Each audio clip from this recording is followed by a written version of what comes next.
It's the latest bloodshed in an area that has been plagued by drug gang violence. The large-scale shootout between police and armed civilians left dozens dead. Almost all those killed were suspected criminals.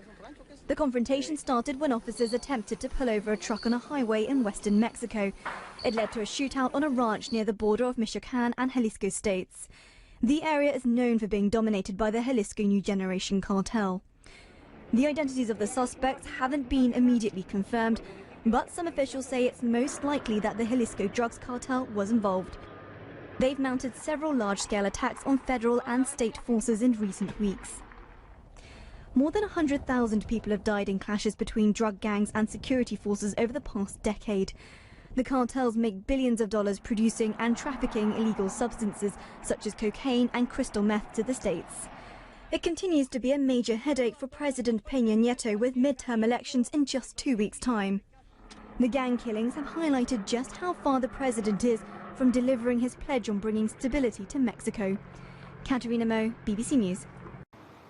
As a meeting point between Latin America and the United States, Mexico's always been a pivotal point in the drugs trade. In the 80s, it funneled cocaine from the cartels of Colombia to the huge and growing number of users in the US. And when those cartels were dismantled and high-profile traffickers like Pablo Escobar were taken out, the Mexican gangs simply took over the wholesaling themselves.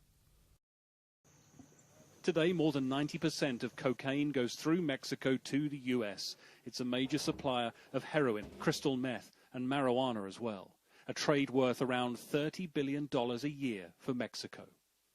The country's notoriously corrupt police and judicial system have helped. A poorly paid officer can triple his pay by turning a blind eye to the drug gangs. The presidency of Felipe Calderón saw the military employed to crack down on the cartels, but it's estimated 120,000 people have died in the war on drugs.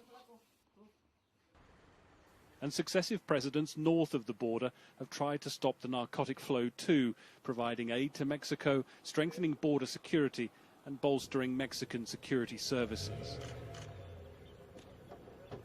It's led to some high-profile successes, the killing or capture of 25 of the leading cartel figures, including Joaquin Guzman, El Chapo, the most powerful drug trafficker in the world, the US said, and now back inside after a decade on the run from prison. But still the drugs flow north and weapons head south into Mexico, a deadly and lucrative exchange that authorities seem unable to control. What the crackdown has done is cause the cartels to splinter. There are now said to be as many as 80 gangs, driving a cycle of violence in which dozens of local leaders, including at least 40 mayors and former mayors, have been murdered.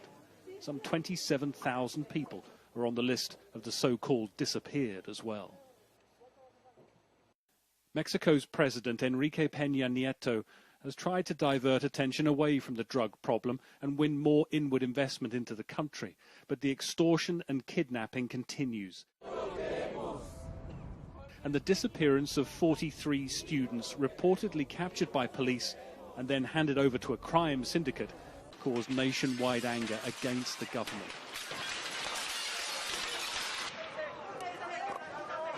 In fact, it is the Mexican people, tired of the failures of their elected officials, who've done as much as anyone to tackle the cartels, forming their own vigilante groups to fight the trade that still blights their country. Greg Milam, Sky News.